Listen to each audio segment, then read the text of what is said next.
For today's video, gagawa tayo ng espesyal na biko. Ito ay recipe ng aking lola. At ayan, nagtakal na ako ng 1.5 tasa ng malagkit na bigas. Tinatawag to na tapol kasi yung violet to na malagkit. At ayan, nahugasan ko na nga. At ayan, isinain ko na siya. Ayan nga palang aking mga ingredients, anis, brown sugar at saka yung coconut milk. Nasa ano lang yan siya. Nasa lata kasi wala ditong may nyog pero wala akong pangkayod. At ayan na yung anis.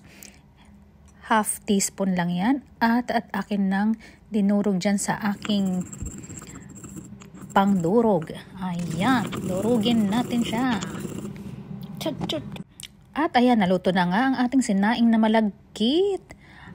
At ilalagyan na natin yung ating gata dyan sa kaserola na pinagsaingan ko rin ng ating malagkit.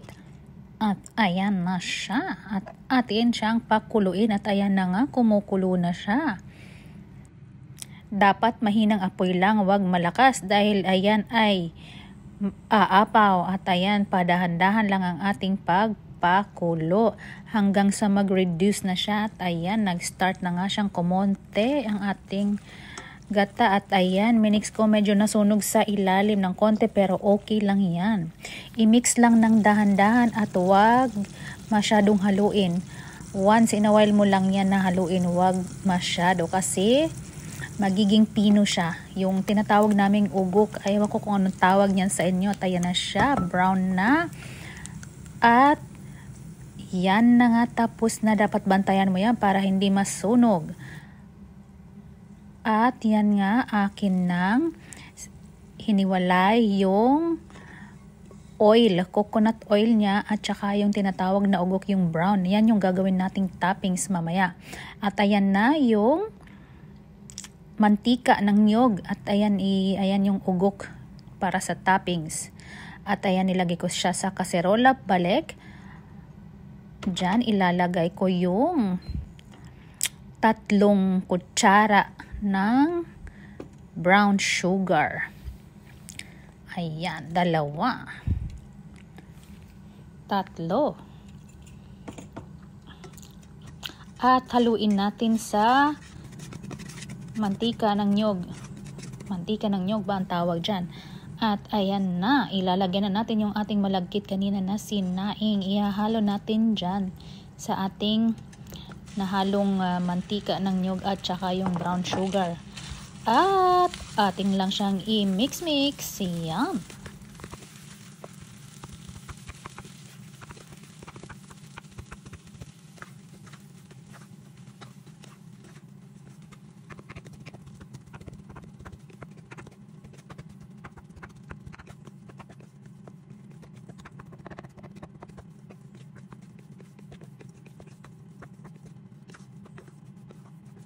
At pagkatapos nga nating maihalo yung asukal at yung mantika ng niyog, lana yung tawag dyan sa amin, nilagay ko na nga pala yung aking dinurog kanina na anis para pampabango yan sa ating biko.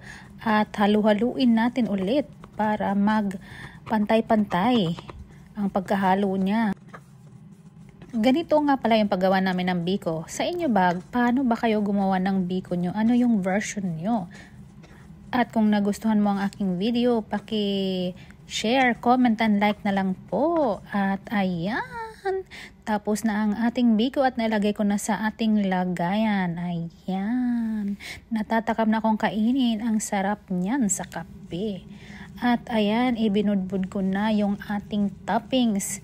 Yung tawag sa amin dyan is ugok. Ano ba ang tawag dyan sa inyo, sa lugar nyo, mga ka-reels, mga kasisi, mga nanay, inay, mami, mama, ano ang tawag dyan sa inyo?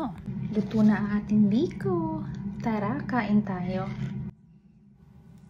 At ayan, naghiwa na nga pala ako ng biko. Kailangan natin matikman niyan. Bago natin i-serve sa iba, dapat tikman muna natin kung masarap nga ba yung ating ginawa. At kung nagustuhan nyo naman ang aking video, paki-comment, like, and share na lang po. At salamat sa panonood. Tara, kain na tayo ng ating biko. Yun, sarap to sa kape. Mm. Mm. Sarap.